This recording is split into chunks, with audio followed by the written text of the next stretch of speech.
আসসালামু আলাইকুম প্রিয় দর্শক, কেমন আছেন সবাই? আশা করি সকলে ভালো আছেন। আল্লাহর রহমতে আমিও ভালো আছি এবং সুস্থ আছি।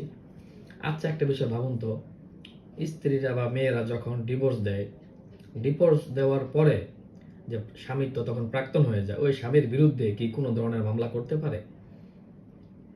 আমি আবারও বলি, যখন কোনো মেয়ে বা স্ত্রী তার স্বামীকে ডিভোর্স দেয়, ডিভোর্স দেওয়ার পরে তো তার স্বামীর সাথে ডিভোর্স হয়ে যায়, তো ডিভোর্স দেওয়ার পরেও কি ওই প্রাক্তন স্বামীর বিরুদ্ধে কি মামলা করতে পারে? হ্যাঁ, অবশ্যই মামলা করতে পারে। এমন গুরুত্বপূর্ণ মোটামুটি ৫টা মিনিমাম মামলা করা যেতে পারে। তো এর মধ্যে মামলা করা যেতে পারে হচ্ছে যৌতুক নিরোধ আইনে মামলা করতে পারবে। ডিভোর্স যদি যৌতুক চাওয়ার কারণে বা এমন কোনো বিষয়ের কারণে ডিভোর্স হয়ে থাকে, তাহলে ডিভোর্সের পরও কিন্তু স্বামীর বিরুদ্ধে, প্রাক্তন স্বামীর বিরুদ্ধে যৌতুক নিরোধ আইনে ৩ ধারায় মামলা করতে পারবে। আরেকটি কোন ধরনের মামলা করতে পারবে, যে নারী ও শিশু নির্যাতন দমন আইনেও কিন্তু মামলা করতে পারবে। কিন্তু এই মামলা করতে গেলে কিন্তু যে মারধর করা হয়েছে, তো এমন কিন্তু মেডিকেল রিপোর্ট থাকলে তো নারী ও শিশু নির্যাতন দমন আইনেও কিন্তু প্রাক্তন স্বামীর বিরুদ্ধে কিন্তু মামলা করা যাবে। এটা হচ্ছে ডিভোর্সের পরেও কিন্তু এই বিষয়গুলো প্রাক্তন স্বামীর বিরুদ্ধে মামলা করা যেতে পারে।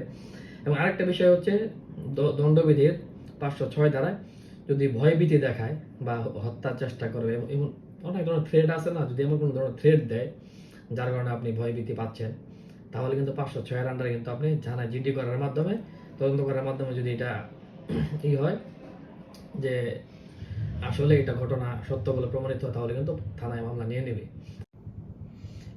তো চাইলে কিন্তু আপনি কোর্টেও মামলা করতে পারবেন। তো আরেকটা বিষয় হচ্ছে ১০৭ ধারা মামলা করতে পারবেন ফৌজদারি আইনের। যদি আপনাকে ভয়ভীতি দেখায় বা আপনি ওনার দ্বারা, ওনার আচরণের দ্বারা, ওনার কথার দ্বারা আপনি নিজেকে নিরাপদ ফিল না করেন, হুমকি মনে করেন, তাহলে ১০৭ ধারা মামলা করতে পারবেন। এই ৭ ধারা মামলা করলে কিন্তু কোর্টে আপনার প্রাক্তন স্বামীকে মুচলেকা দেওয়ার মাধ্যমে উনি জামিনে বের হয়ে আসতে পারবেন।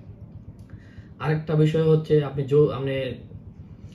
ডিভোর্স হয়ে গেছে আপনার স্বামীর সাথে, প্রাক্তন স্বামীর সাথে, কিন্তু আপনাকে কোনো ধরনের দেনমোহর টাকা দেয় নাই, আবার আপনাকে ভরণ পোষণও দেয় নাই, সেক্ষেত্রে আপনি কিন্তু পারিবারিক আদালত আইনে দেনমোহরের মামলা এবং হচ্ছে আপনার যে ভরণ পোষণের যে মামলাটা আপনি করতে পারবেন, এবং এই মামলা করার মাধ্যমে কিন্তু আপনার দেনমোহরের টাকা, ভরণ পোষণের টাকা আপনি পেয়ে যাবেন। এটা বিষয় হচ্ছে যে ডিভোর্সের পরে এই পদক্ষেপগুলো আপনি নিতে পারবেন। অনেকে মনে করেন ডিভোর্স হয়ে গেছে, এখন তো তার বিরুদ্ধে, স্বামীর বিরুদ্ধে কোনো সম্পর্ক নেই, সেই ক্ষেত্রে আমি কোনো আইনি কোনো অ্যাকশনে যাইতে পারবো না। বিষয়টা কিন্তু এমন না। তো বিষয়টা আসলে সবারই জেনে রাখা উচিত, কখন কখন কার এই বিষয়গুলো ফেস করতে হয় আমরা কেউ জানি না। তো বিষয়গুলো মাথায় রাখলে দেখা গেছে আপনি যে কোনো সময় আপনি যে কোনো ধরনের আইনি পদক্ষেপ নিতে পারবেন। তো ভিডিওটি ভালো লাগে থাকলে অবশ্যই ভিডিওটি শেয়ার করবেন, সকলের মাঝে ছড়িয়ে দিবেন। তো ভালো থাকবেন, সুস্থ থাকবেন, আর ভালো থাকবেন।